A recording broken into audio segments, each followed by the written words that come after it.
Some men walk into your life like sin you didn't ask for.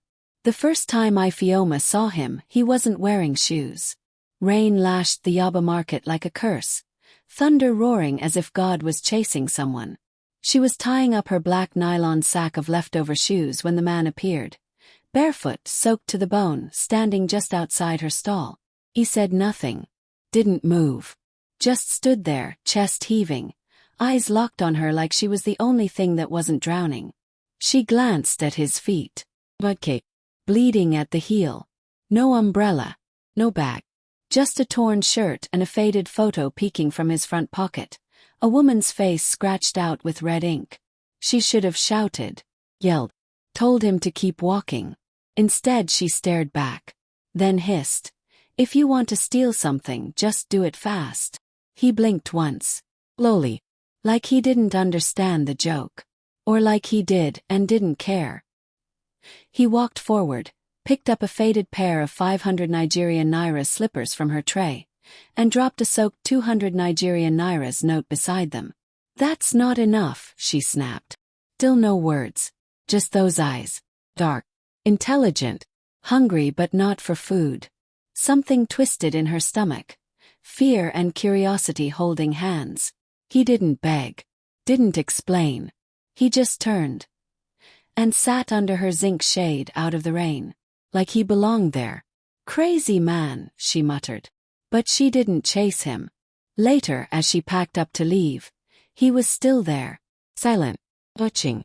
And for reasons she couldn't explain, Ifeoma left the slippers beside him. Just in case. Ifeoma arrived at her stall the next morning and froze. He was already there, barefoot, still cleaner now. Sweeping leaves off the muddy path like it belonged to him. Like she was the guest. "Oga, are you okay in the head?" He didn't answer. Just looked up, smiled faintly, and continued sweeping. Like she wasn't real enough to scare him. She dropped her bag with a thud. "Listen, I don't know who you are, but this is my space. I don't do charity, and I don't need a houseboy." He finally spoke. "I fixed your zinc. It was leaking." His voice was low, raspy, the kind that could undress a woman without raising volume. She hated that she felt it in her chest.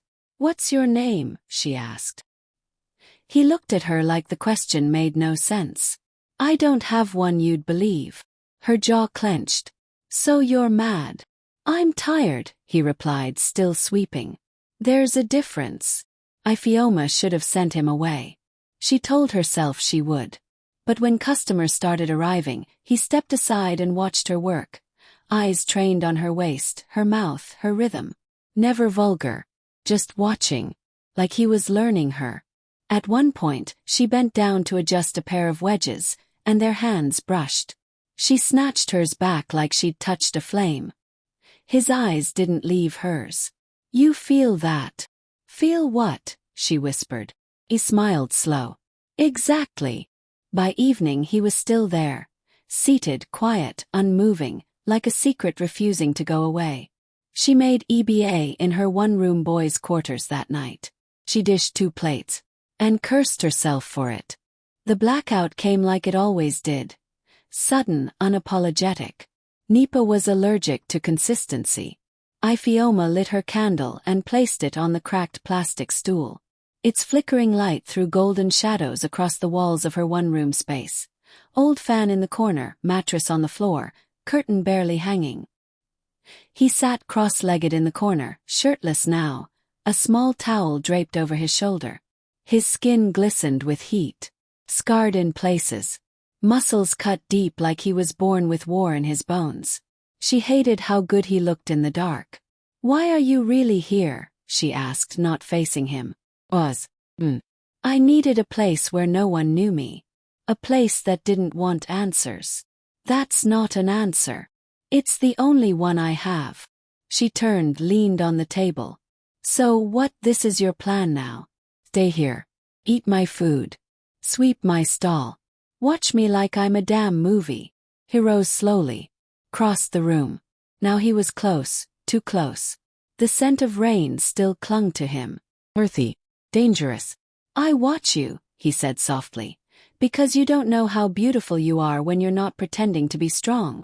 Fioma's throat dried.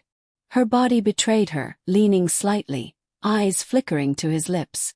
I'm not sleeping with you, she said, voice cracking. I didn't ask to sleep, he replied. Silence stretched like tension pulled tight. Then he moved past her toward the mattress. Lay down. I'll be gone in the morning, he whispered. But she didn't sleep either. She lay awake, pulse thudding, eyes tracing his silhouette. And in the middle of the night she got up. Not to chase him away, but to cover him with her wrapper. Her fingers brushed his chest. He didn't move, but his breathing changed. And she wasn't sure who was more awake, him or her desire. The next morning he was still there, lying on her floor like a quiet storm, legs too long for the mattress, one arm flung carelessly across his face. Ifioma watched him, annoyed that she'd let him stay. More annoyed that she hadn't slept a damn wink because of him. She went about her morning, bathing from her bucket, frying akara for breakfast, humming to distract herself. But even her own voice sounded like it was betraying her. When she turned to serve his plate, he was already standing behind her. You sing in your sleep, he murmured. She jumped, heat rushing to her face. You shouldn't be that close. I didn't move. He reached out, brushed a stray crumb from her cheek with his thumb. Her body tensed, but she didn't pull away. I don't even know your name, she whispered. He looked at her, really looked, then said, Does it matter? That did it. She shoved the plate into his chest, furious. Eat your food and get out. But his hand caught her wrist. Firm, warm, unshakable. I dreamt about you last night, he said. Let go, she whispered. You were crying. And I couldn't reach you. She didn't know who leaned first. Maybe it was both of them. Maybe it was the air. Maybe it was need. But their lips met, slow at first, then desperate. It wasn't soft. It was starved. She tasted rain, regret, danger. His hands gripped her waist like he'd been waiting lifetimes. Her fingers tangled in his wet curls. But then, something cold grazed her foot. Zipper. Bag. She pulled away, breathless, heart pounding. Kneeling down, she opened the small black bag he'd left near the curtain. Inside it was a newspaper. Folded. She pulled it out slowly, unfolded the page. And there he was. His face. His name. Billionaire. Wanted. Disgraced. She looked up. He was watching her. So now you know, he said softly. Now what? She didn't speak for hours. The kiss hung between them like unfinished business, but the newspaper screamed louder. Ajayi declared wanted. N 2.7 billion vanished from client accounts. Ifioma had folded the paper and tucked it back into the bag like it burned. But nothing could fold away the truth. He didn't deny it. Didn't flinch. Is that why you were barefoot? She finally asked, hands shaking as she flipped her akara on the fire. No money. No car. No voice. He didn't respond. Just sat by the window, eyes fixed on the cracked ceiling like the weight of the world was pressing down on it. I didn't kill anyone, he said eventually. But they want me to disappear. Quietly. I didn't run because I was guilty. I ran because I knew what they'd do to silence me. She swallowed hard. So why me? You didn't ask me for anything, he said. You didn't know who I was, and you still fed me. That doesn't mean you can hide in my life like a stain I can't wash off. He nodded. Accepted it. And that was the worst part. I'll leave, he said. Tonight. She wanted to say good. She wanted to let him walk. But instead she found herself saying, You'll be seen. They're still looking. Silence again. That night she didn't kiss him. But she gave him a pillow. And her wrapper. And she slept with the newspaper folded under her mattress like it could guard her from the storm brewing outside. The next morning, the gossip woman from 2 stalls down came whispering. I hear they're searching for a man. A man. Scar on his neck. Someone saw him buying pure water at midnight. Fioma's blood ran cold. She nodded slowly. Mile. But her hands were already sweaty. Because Emeka wasn't just a secret anymore. He was a ticking clock. And she was the one holding him. The knock came just after midnight. 3 slow, deliberate taps on the wooden door. Not loud. But not soft either. The kind that didn't ask, it warned. Fioma sat up instantly. Sweat clinging to her skin. Nipa was out again. And the candle had burned to its last breath. In the dim silence, she could hear Emeka breathing. Slow, steady, lying shirtless on the mattress beside her. "Stay quiet," she whispered. He nodded. Another knock. This time firmer. Then silence. She tiptoed to the door, heart pounding so hard it made her ears ring. "Who is it?" she asked, voice tight. A man's voice. Familiar. "Mama Akudo sent me. Said to check if you saw someone strange round your stall." A man. "I haven't," she lied. "Good night." Long silence. Then fading footsteps. She didn't breathe until the sound vanished. When she turned around, Emeka was standing. Eyes dark, jaw clenched. "They're getting close," he said. "I know." "I'll leave tomorrow." She crossed to him. Slowly. Heart racing, not from fear now but something else. Something hot and confusing. "No," she said. He looked at her. "No." She reached for him. "If they're going to find you, let me at least choose to regret something worth it." Their lips met like a promise and a dare. This time there was no hesitation. No guilt. She tugged his face closer. His hands found her waist. Her thighs. Her breath. He lifted her like she weighed nothing. Their bodies collided in sweat and sighs, the fan spinning above them like it couldn't keep up. His lips traced fire down her neck, and she arched into him, hungry, lost. "Tell me to stop," he whispered. He didn't. "Tell me this is wrong." She kissed him harder. And when they finally collapsed into each other, panting, trembling, silent, she realized something terrifying. She wasn't hiding a man anymore. She was falling for him. The morning after felt unreal.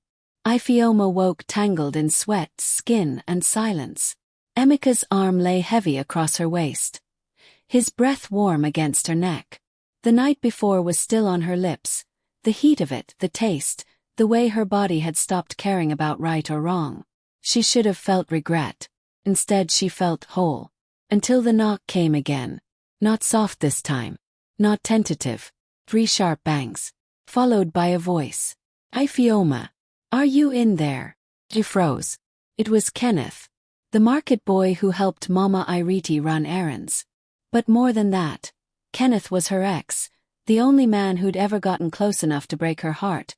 And the most talkative mouth in the entire district. "Open the door," he called. "I need to ask you something. Now."